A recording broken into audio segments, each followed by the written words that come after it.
Hello guys, I'm going to be taking you guys to modern wisdom, and like this Douglas Moran leaves Muslim politician speechless with truth about Islam. Guys, I'm super sure you're going to love and enjoy every bit of this video, so no further talking, let's dive into it and check it out.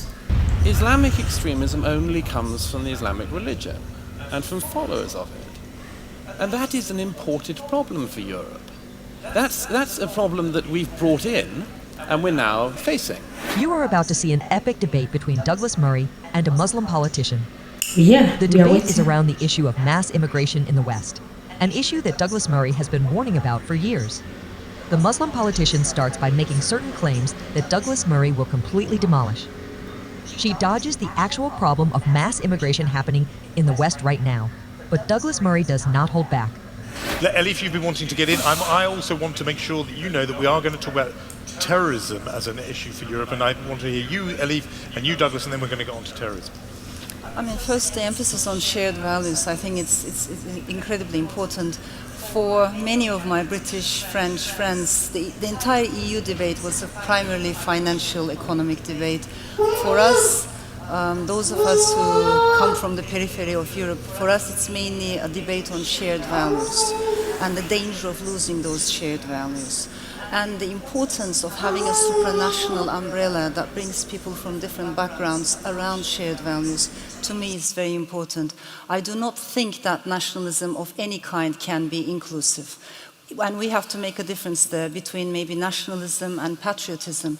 It is perfectly okay, understandable, and beautiful for us to have emotional attachments to the cultures, lands, families where we come from.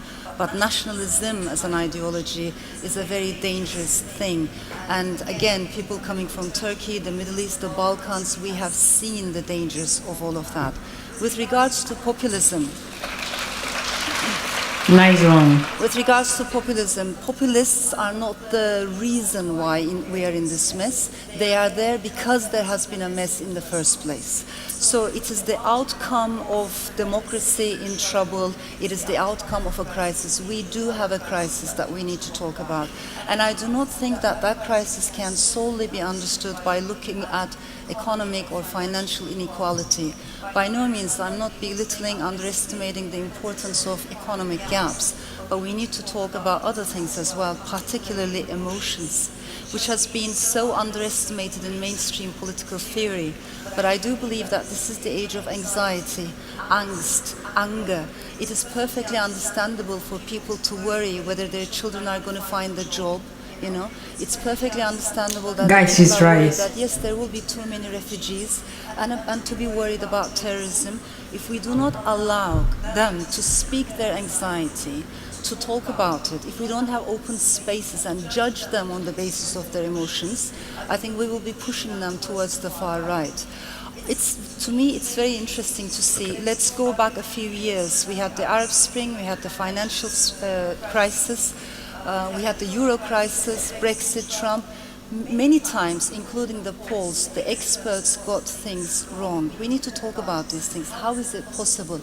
But where we are right now is many populist demagogues, and I think we need to use this word, they are saying to the people, you know what? These people, the elite, they're always getting it wrong. And you are the pure people. You just need to trust your guts, your instincts. You don't need these intellectuals. Yeah. So the denigration of the intellect, to me, is a very dangerous trend.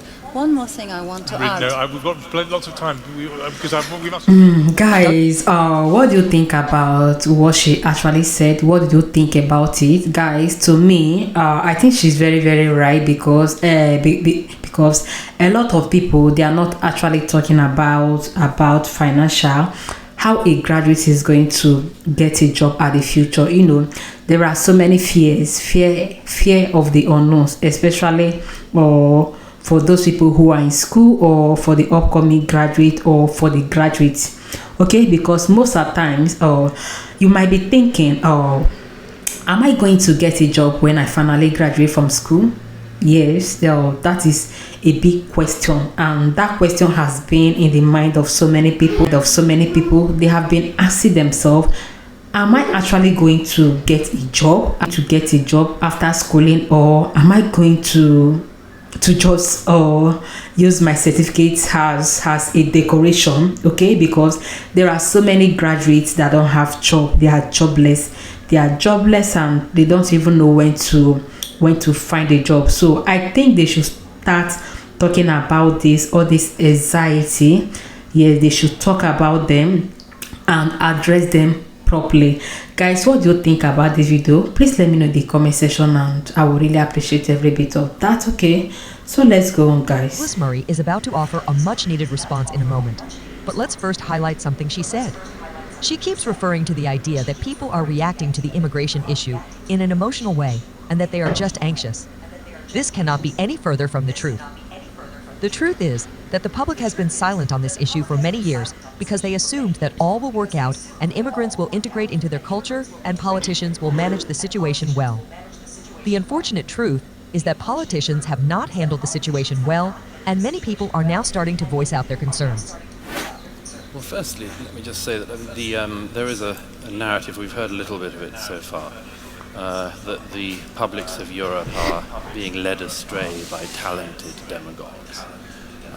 It's possible as well that the publics of Europe have seen a political class fail to get a grasp of very major things or even talk about them, and that the public have noticed facts, and that it's not that there's a meta-narrative that's going around. There are just facts. There are things that we can see with our eyes, there are things that are clear to us which politicians daren't tread on. And I've had this experience throughout my life. I never forget the time, many years ago, I think when France first banned the headscarf. I've told this story before, of a Labour MP in a studio with me discussing the rights and wrongs of this, and spent the whole time with me. An Iranian friend of mine was also there, explaining why we were fascist and Islamophobic and so on for defending the French Republic's verdict on the headscarf. And we came out, and this Labour MP patted me on the back and said, "Never forget, Douglas, we're all with you." And I said, "Well, what was that all about on air?" Which is the more pertinent moment. And he said, "Look, I've got a large Muslim constituency and I can't do anything in this area." And that's what you hear all the time in private. And the politicians, when I say this to them, their eyes go huge. They daren't tread onto this. But there's a very straightforward fact, I'm afraid, on this terrorism thing that has to be confronted. Extremism and violence can come from absolutely any community, pretty much. I mean, even Buddhists, when riled up in certain parts of the world, can become violent. The Quakers, I think, we can't go for, but pretty much every community. So I accept that. This is not something to be picked up on. But Islamic extremism only comes from the Islamic religion and from followers of it. And that is an imported problem for Europe. That's a problem that we've brought in and we're now facing. Now, none of our politicians, by the way, and there's no great conspiracy about this, nobody expected it. If you'd have said to a politician in the 1990s, in the early years of the 2000s, Europe is going to be racked by blasphemy debates. Guys, what do you think about this video? Like, to me, I can't really blame some of the Islamic who decide to leave their various country in a mass number, okay? Because I believe that some of these migrants, they left their various country or the country of their religion to seek for daily bread, right? To find shelter, to find good life. Like, who doesn't deserve good life? Like, everyone deserves that beautiful and gorgeous good life. So I don't really blame or question people when they left their various country. I think something must have transpired here. Something might have made them to change location or to change country, okay? Like, because let's take a very good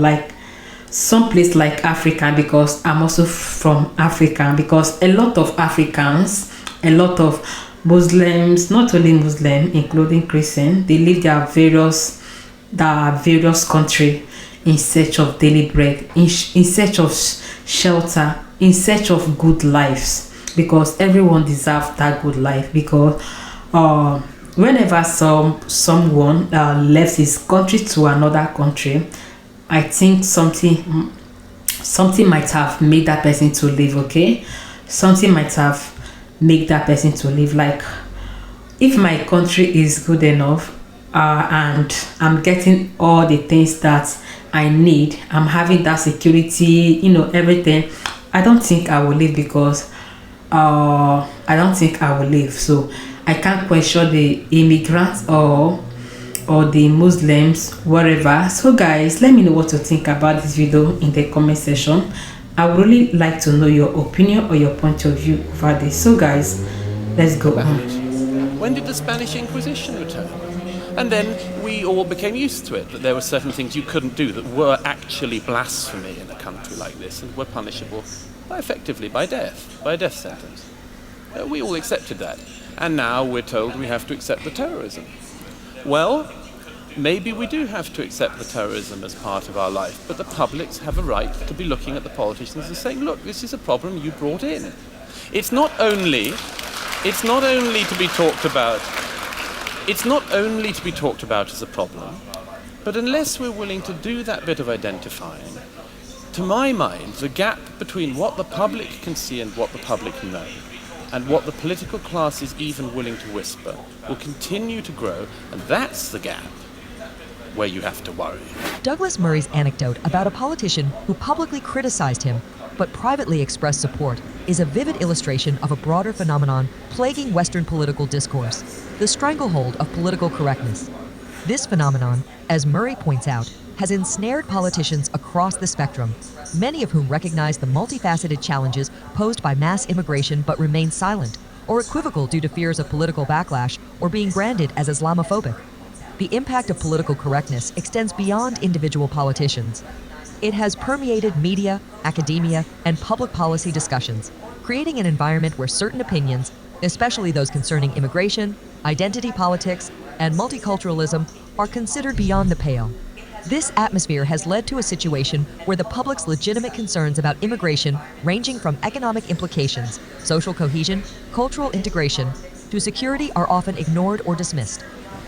Statistics and studies highlighting the challenges of mass immigration and integration problems are plentiful, yet they often go unheeded in the mainstream discourse. For example, research conducted by the Migration Policy Institute in Europe has shown significant challenges in integrating second-generation immigrants, with disparities in education and employment outcomes persisting. The suppression of debate impedes the development of comprehensive, nuanced policies that address the root causes of the challenges posed by immigration, instead of merely managing their symptoms. Prominent intellectuals and commentators, like Sam Harris and Jordan Peterson, have also criticized the stifling effect of political correctness on public discourse. They argue that it prevents society from grappling with complex issues in an honest and productive manner, ultimately undermining the principles of free speech and open inquiry that are foundational to Western democracy. Guys, we have come to the end of this video. What do you think about this video? Guys, to me, I think Douglas Murray is a very, very intelligent man. He's brave and also stand for truth. Yes, to me, I think that is what I think and feel about him, and I know that so many people also think the same thing. So guys, talking about the mass migrants, guys, like, I don't question people when they decide to change location, when they decide to leave from their various country to another particular country. I don't question them, because I think something might have made them to leave. Okay, a lot of immigrants that you see living in Europe or wherever they may find themselves, I think something might have made them to leave. Okay, something might have made them to leave.